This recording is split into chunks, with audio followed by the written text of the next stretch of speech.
Ito yung OG na noodle house na dating nakapwesto sa Santa Cruz, Manila at nakilala sa kanilang signature na beef wonton at kinalaunan lumipat sa Mandaluyong at ito nga ang Charlie's Wonton Noodle House. So yun guys, alam nyo ba yung Charlie Wonton Noodle House is established noong 1958 sa Florentino Torres Street, Santa Cruz, Manila at nalipat sila dito sa Haigi Street, Mandaluyong City noong 1996. Nakilala ang Charlie Wonton Noodle House sa kanilang wonton noodles, yan, sa beef mami, sa beef wonton, at sa mga dim sum siopaw, tsaka sa kanilang signature na fried pancit canton. So, titikman na natin yung classic na kainan. So, yun guys, nandito tayo sa Haigi Street, Mandaluyong. At dinayan na natin Charlie Wonton, guys. Yan. OG na kainan to sa Mandaluyong. Ito yung order natin. Asado siopaw, guys.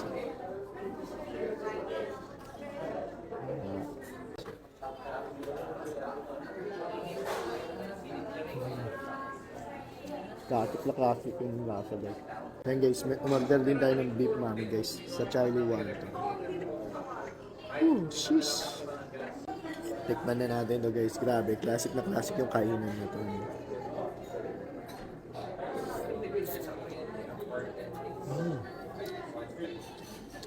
Yung noodles guys, yung sarap. Noodles pa lang.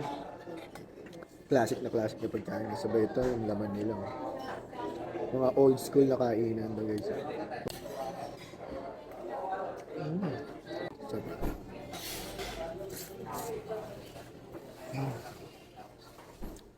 Panalo guys. Kaya pala legendary ito pinanin sa bang.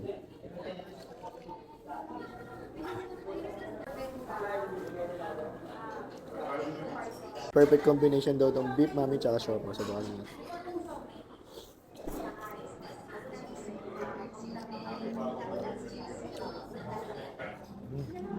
Parang bahaw sa kapaw.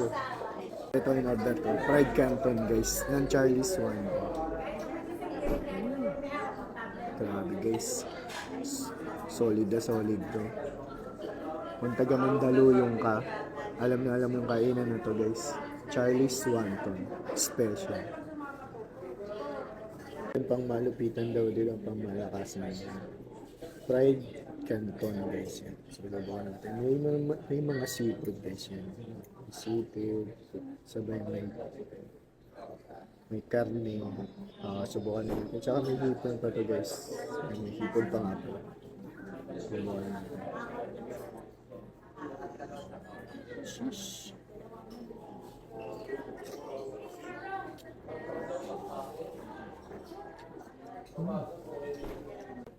Panalo guys.